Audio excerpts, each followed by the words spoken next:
And welcome to another episode of Becca's Talking. Glad you could join us.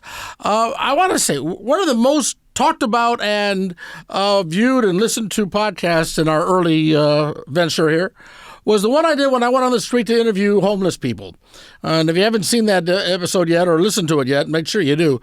Where I interviewed those people on the cardboard signs on the street corner saying, we'll work for food, please help, homeless, all that, you've seen the signs.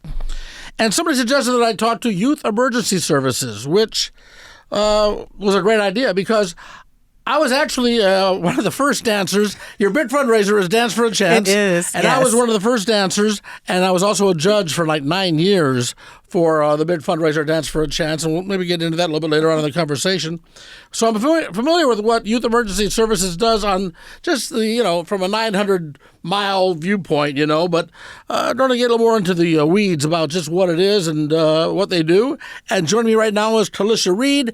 You are the Executive Director of Youth Emergency Services. I am, and thank you for having me. So now that I've given sort of a preamble here, what is Youth Emergency Services? So it's exactly really what it says.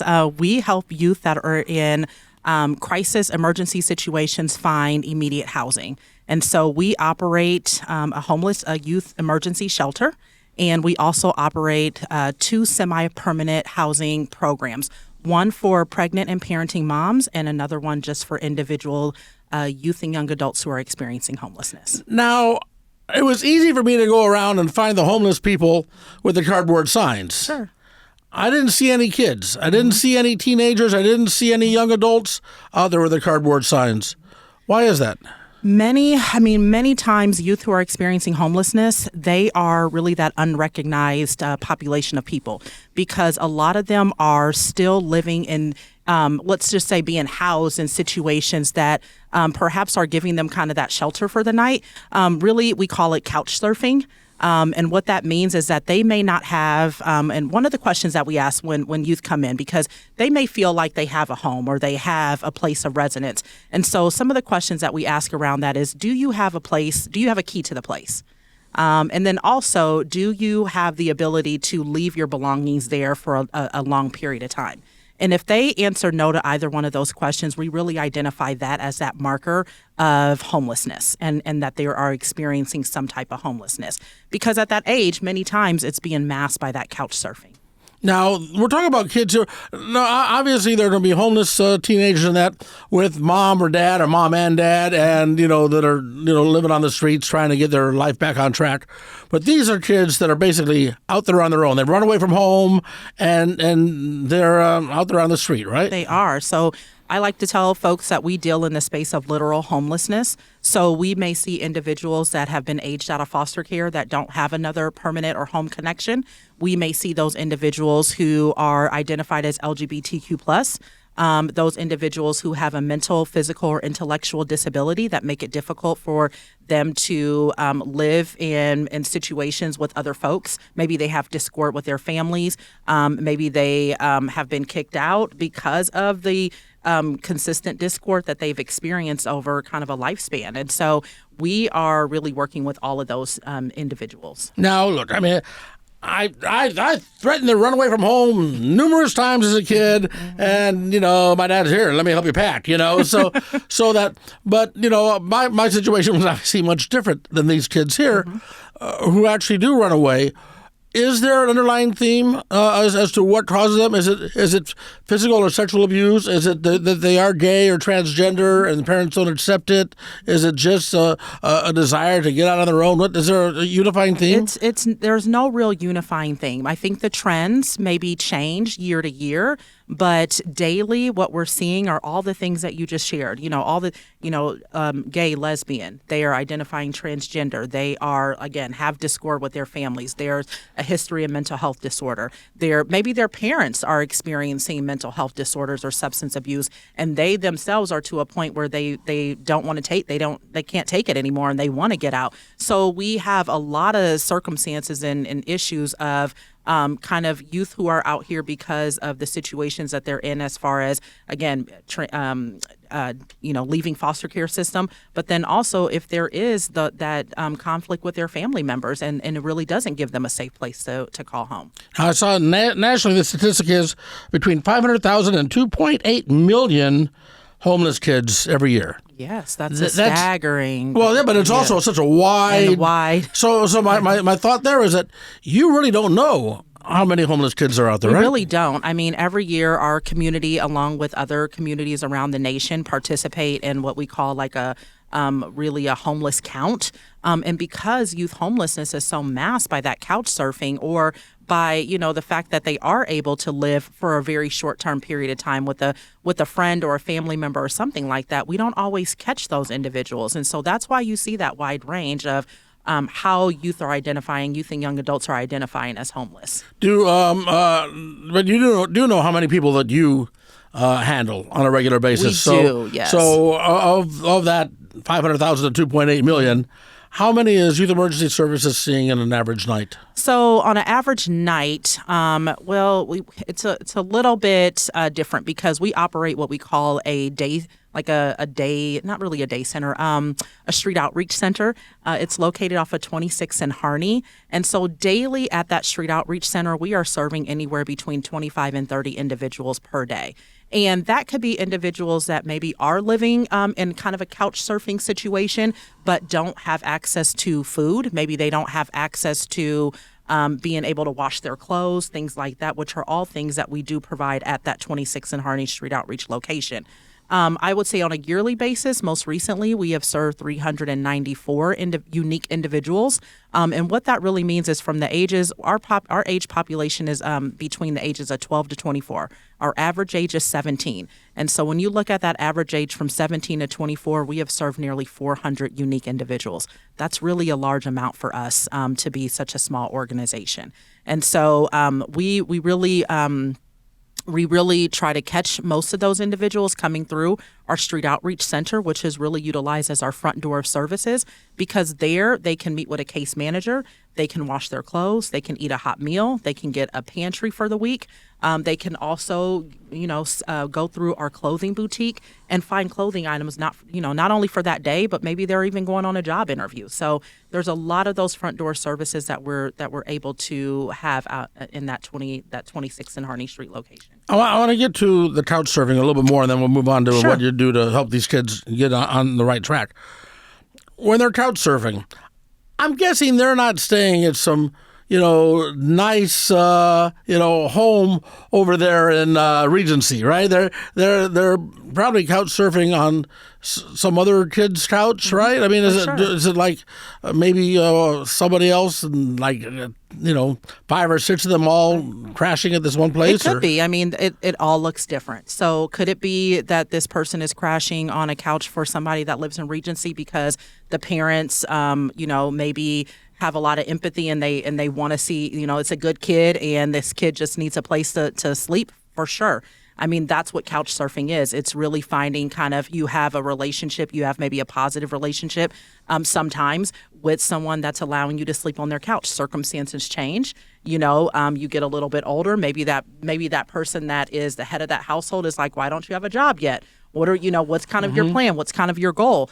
And so you may see that. You may also see that spectrum of maybe they are living with 3 or 4 different individuals, and they're all just kind of renting an apartment together, or someone's renting the apartment and people are just kind of, sleeping on the couch and things like that. So I think it runs the spectrum of where you can really see couch surfing occurring at, but it definitely is not just in one area of the city. You see, I guess maybe I just, going with the Hollywood thing, right? I mean, I have this image of, the kid shows up in town at the bus station and there's some pimp trying to recruit him for sex work and that, but you're telling me it's not that, huh? It could look a lot different. And it's not to say that we don't also encounter those individuals that have been trafficked or that are experiencing trafficking. So trafficking can look for anything like trading housing, trading food for sex or for sex work. And so we are very mindful of that. We do screenings upon admission to make sure that if that is one of the factors that is leading to them experiencing homelessness, that we are also supporting them with that through case management. But again, to kind of go back to your original point, folks the youth and young adults that are experiencing homelessness, really it's a wide spectrum. They could be couch surfing. It could be those ones that just got sent here on a bus ticket. We've had individuals that have had their parents drop them off from different states, neighboring states, Iowa, Illinois, things like that. We've had an individual that turned 18 in a different state, drove here because her parents kicked her out, and she knew that she looked it up and found that this was the only place that she could go to, and so she drove here overnight. And ended up at a rest stop, and the sheriff in that city or in that state found out where she was trying to go and helped her get here. So it's really that wide spectrum of where we're seeing those youth and young adults enter into homelessness. A lot of what we're really trying to do is prevent what you see and what your news story was previously, which is we're really trying to prevent that chronic homelessness so they don't continue to be in the cycle of chronic homelessness or re-enter chronic homelessness where you do see those folks out on the streets. You just said something that blew my mind. Parents will go and drop their kids off at a homeless shelter? Yes, that is very true. And there's a special place in hell for people like that. In my mind, I mean, how could you? I understand. Look, I understand. Teenagers can be very difficult. I understand there's going to be, tension and problems and all that, and then maybe drugs and alcohol or sexual orientation may exacerbate these sort of things. But for somebody to just go and say, "I'm through with you here," is your problem now. I can't imagine. And how does a kid ever get over that? It is. It's really heartbreaking for us, but we really need to. We work in a space of trauma-informed care. We don't judge parents. We don't judge situations. I mean, at the end of the day, I'm going to judge those parents. You don't have to, but I want to judge those parents. But it's what we're faced with, and what we really try to work from is how do we really, is there any way that we can still make a permanent connection back to this family? If it really has gotten to that point where they can't go back home, what are the things that we can do within our four walls at Youth Emergency Services to help them have some permanent connection so that they don't continue in this cycle? But then also, yes, there is that mental health component of that abandonment and that that trauma line that has now been created because this parent is felt at their wits' end and this was all that they could do. And so there is that component that we really have to address with those youth and young adults who are coming to us from those different situations. Now, when I interviewed the guys on the street corner, a sense I got from most of them, or at least from many of them, was that they wanted to change, but they didn't want to do the work it took to change. Okay, do the kids that you deal with, are they willing to go to the counselors? Are they willing to go and get an entry-level job? Are they willing to go back and get their GED or their education? Are they willing to do this? Or, is this basically, this is the life that they know and this is the life they're going to live? Change is hard. Change is hard for, if you have a really great support system, if you don't, if you're an adult or if you're in a youth, change is really hard. And, where we're at with that is we just try to meet them where they're at. And our program is volunteer. It's voluntary. And so they don't have to be there. We provide them all of the supports that they need to be successful. So if it is getting a job, we have a job readiness coach or a job readiness program. If it is about going back to school, we help them navigate that. If it is that they just want to be, they want to try to work on repairing a relationship with their parent or with another close family member, we really work on that. So really meet them where they're at. If it is really truly that they just want to be on their own, how can we help them be self-sufficient to get there? And so there are, we've had several youth and young adults that have lived with us and gone through our emergency shelter and maybe even parts of our transitional living program and enlisted in the Army.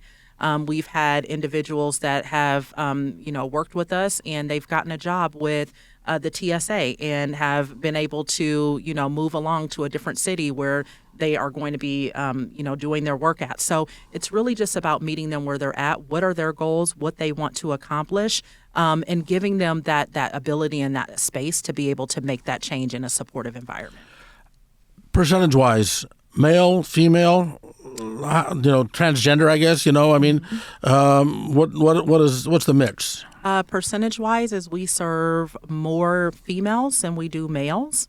And I think that is a combination of having our maternity group home program as well. So we have a program where we support pregnant and parenting moms, but traditionally we are serving more BIPOC, so more Black, Indigenous people of color, and also we're serving more females, so female BIPOC. When you say these women that are pregnant, are they pregnant and then being kicked out of the house?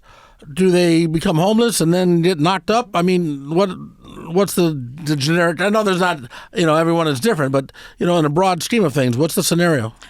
Scenario for maternity group home is maybe they're already experiencing homelessness. Maybe they have left home because they want to be with, a boyfriend or something like that. And really are not making kind of those safe decisions. And so they find themselves pregnant, and maybe that relationship or something doesn't work out for them. And so they kind of find themselves with youth emergency services. And so, again, that really runs a spectrum as well. So, yes, maybe we do have some individuals that have been kicked out, per se, from a parent or a guardian because they became pregnant. But some of them are just, as they're part of homelessness and things like that, is you're kind of connecting with people that maybe are in similar situations with you, and maybe you want to get a home together, you build a relationship, and then you kind of find out that maybe that's not the most appropriate relationship, and they're pregnant. So then what happens to those kids? Do the mothers tend to try to keep the kids, or the mothers go and say, I can't take care of myself, I can't take care of the baby, put them up for adoption? What? No, 100% of our moms, since I've been there since 2021, they have all been able to, they've all had their babies. Either they've come in with their babies, they've had their babies while they're living at the maternity group home, or they have another child with them and they're pregnant. And so these moms are committed, dedicated. They want to raise their babies in a safe environment. They want to give their babies a different life than what they've maybe have had or experienced. And so all of our moms have custody of their babies. They are taking care of their babies, and they are really working towards self-sufficiency so that they can establish a safe and secure home with their babies. I noticed on your webpage, the people you've talked about so far have all been people that were either dropped off at Youth Emergency Services or they found you. But I also noticed that you've got street outreach people. What do they do? So our street outreach team actually goes out on physical street outreach, which means that we partner with a couple of different other local nonprofits to do street outreach.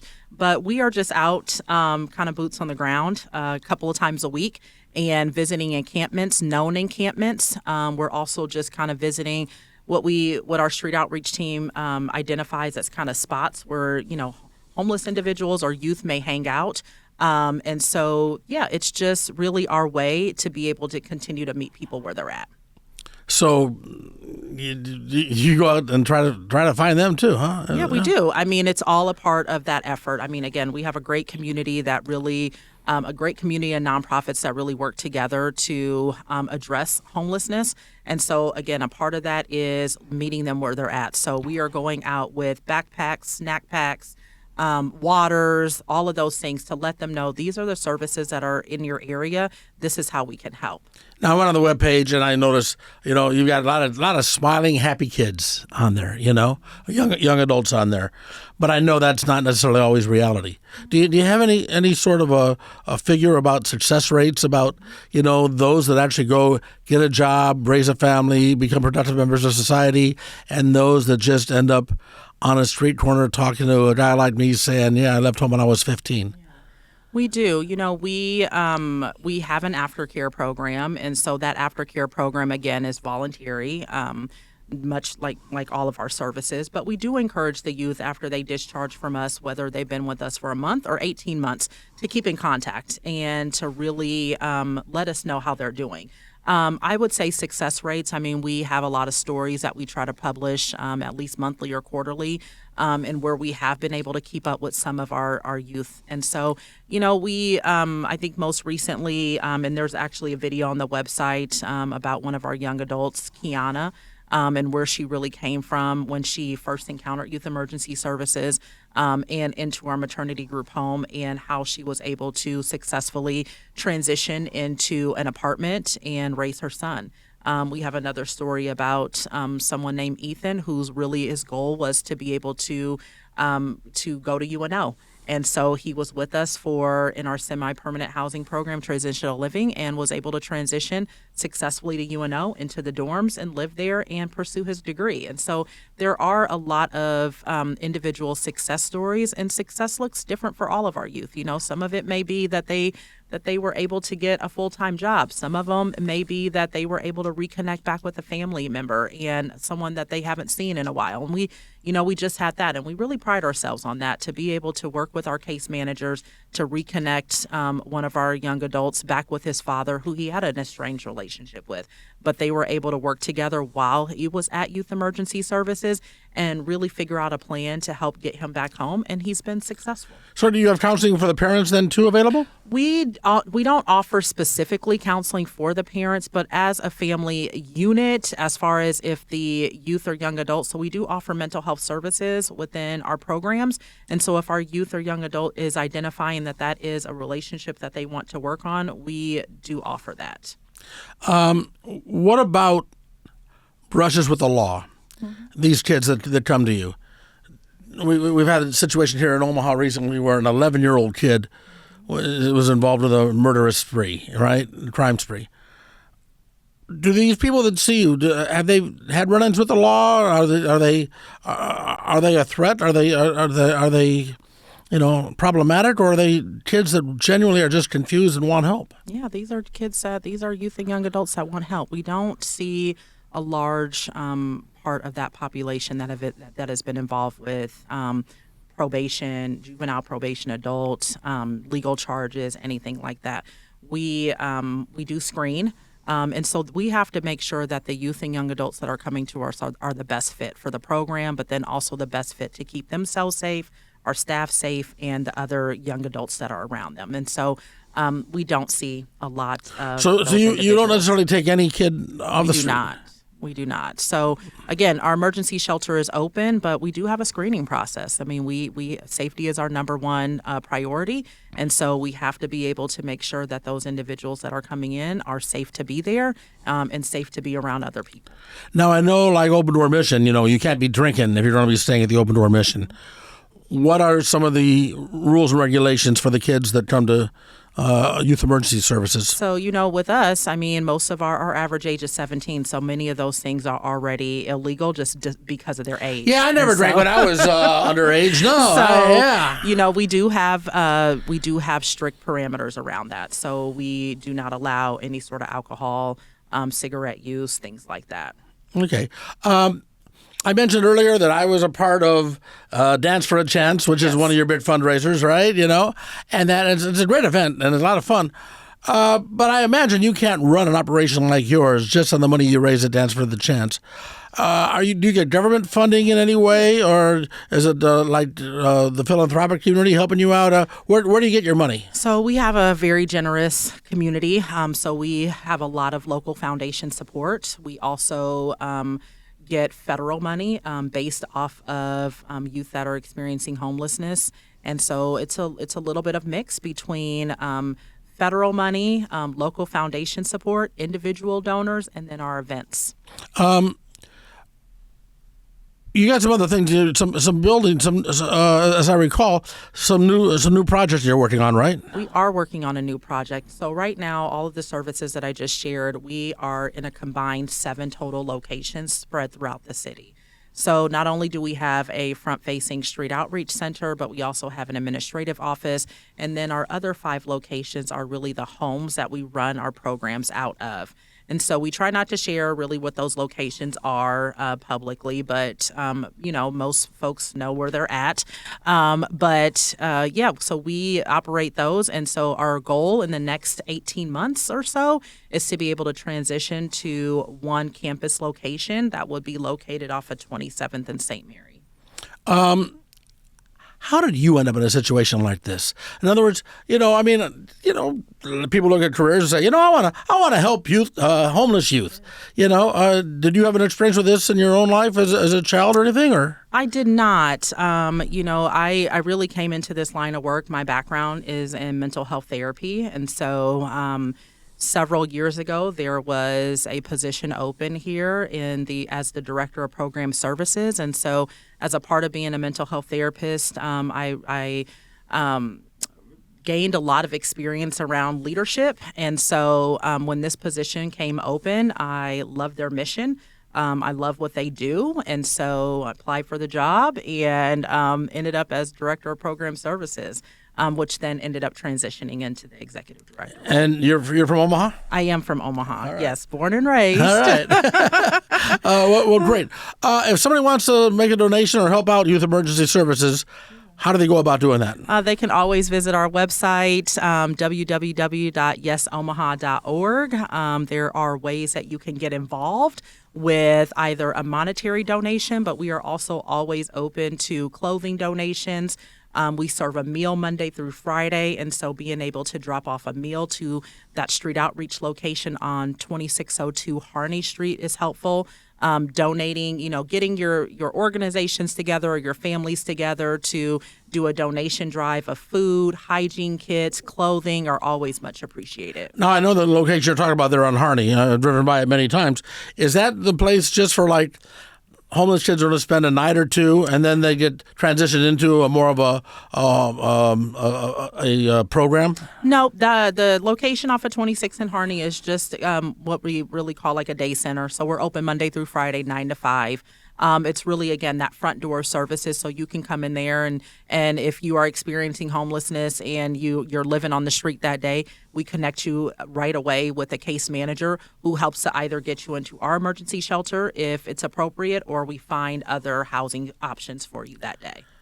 I can only imagine how scared a kid must be walking into that place for the first time.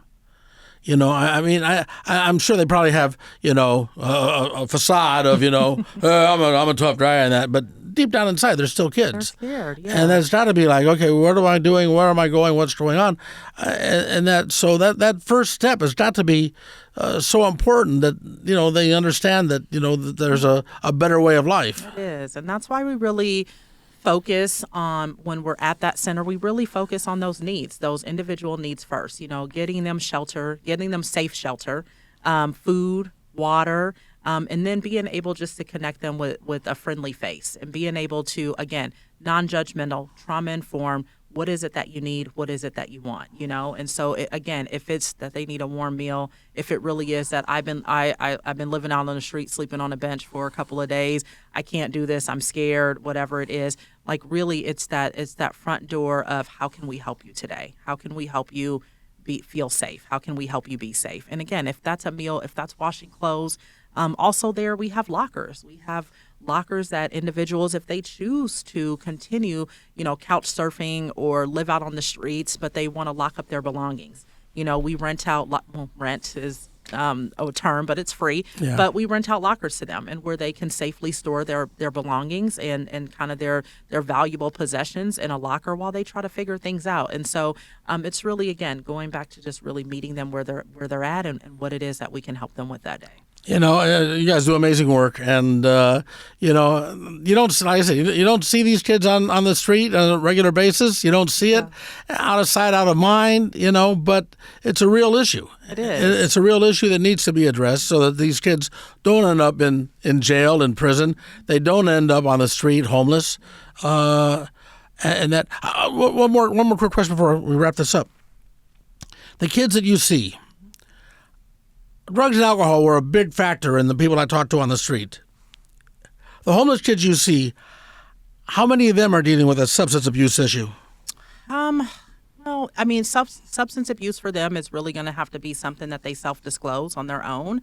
And so a lot of those, I don't have the exact percentages, but it's not what you maybe have seen when you see that chronic homelessness. again, I really pride ourselves in working in the space of preventative and really catching those individuals before chronic homelessness is a factor. And so not to say that they may not be experiencing, but maybe, not to say that they haven't been experimenting with drugs or alcohol, but is it really a prevalent issue as we're working with them? A lot of times not. But again, we do have that mental health provider on staff. We do have that support as far as if they have identified that as being a major issue or that they have experimented with drugs and alcohol and they maybe want to talk with a substance abuse counselor or attend a group. Those are things that they're always open to doing.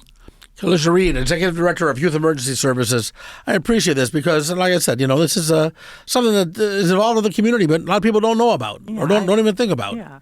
I really appreciate you giving us a platform and being able to be in space to be able to share about the work that we do and that it does look a little different for youth and young adults who are experiencing homelessness and that we are really working in a preventative space of trying to catch them before any chronic issues settle in. And by the way, I was a lousy dancer when they did Dance for a Chance, and they had me do the merengue. I can't do it. It was. We had fun. We raised some money, but I didn't. It was embarrassing. Well, it was embarrassing. Hopefully, that footage is nowhere to be found. Yeah. Hopefully, you're right. Thank you very much for joining us. Also, if you haven't checked out the podcast that I did with the homeless people on the street, check that out as well because you see a lot of these guys that I talked to started off as the ones that you're dealing with, and hopefully because of your actions, you prevented others from ending up that way. So, check that out or any of the other podcasts. Spread the word. Share it with your friends. Let them know that Becca's Talking, a new podcast every Tuesday at 10 a.m. Wherever you get your podcast. Take care and bye, y'all.